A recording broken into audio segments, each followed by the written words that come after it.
Selamat pagi Bapak Ibu yang terkasih dalam nama Tuhan.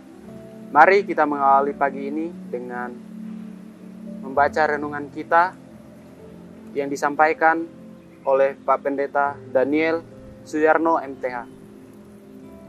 Bacaan kita pagi hari ini terdapat dalam Yesaya 55 ayat yang ke-8 dan 9. Demikian firman Tuhan. Sebab rancanganku bukan rancanganmu, dan jalanku bukan jalanmu, demikianlah firman Tuhan. Seperti tingginya langit dari bumi, demikian tingginya jalanku dari jalanmu, dan rancanganku dari rancanganmu. Judul renungan kita pagi hari ini yaitu menyesuaikan dengan rancangan Tuhan.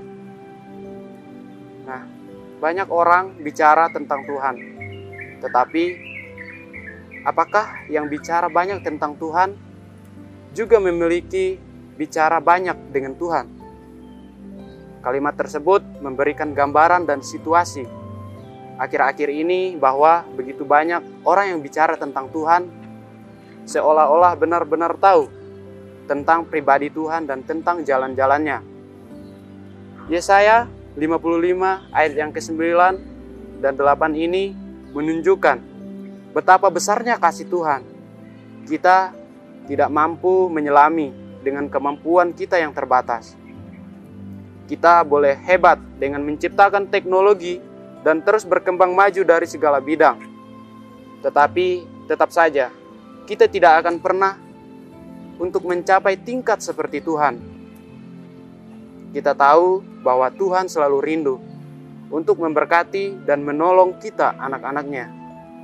Namun, kita tahu harus bahwa Tuhan punya 1000 cara untuk menggenapinya. Seringkali cara yang Tuhan pakai ajaib, tidak pernah terfikirkan oleh kita. Tidak terselami, bahkan tidak mampu dipecahkan dengan akal logika kita. Ayat ini juga mengisahkan tentang rancangan Tuhan yang terbaik, bahwa Tuhan punya rencana atas kehidupan kita. Yang seringkali rencana tidak sejalan dengan rencana Tuhan. Rencana Tuhan adalah rancangan yang terbaik dan tidak pernah gagal untuk membawa kita kepada rancangannya. Contoh yang paling baik menurut saya adalah pengalaman Nabi Yunus. Tuhan memerintahkan Nabi Yunus untuk pergi ke kota Niniwe guna memberitakan pertobatan pada kota itu. Tetapi Yunus malah merancang kehidupannya sendiri. Pergi ke Tarsis dengan sebuah kapal.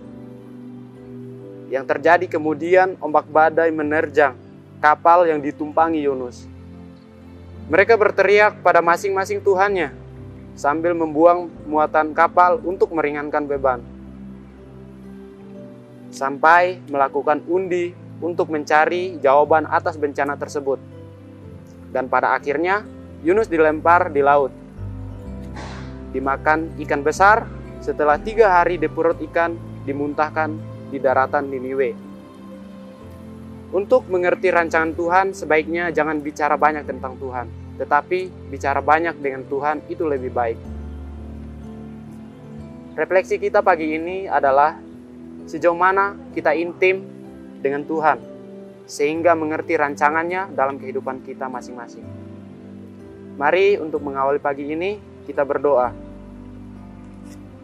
Ya Tuhan, berilah hati kami yang selalu bisa untuk meluangkan waktu intim bersama-Mu, sehingga kami semakin mengenal rancangan-Mu dalam kehidupan kami.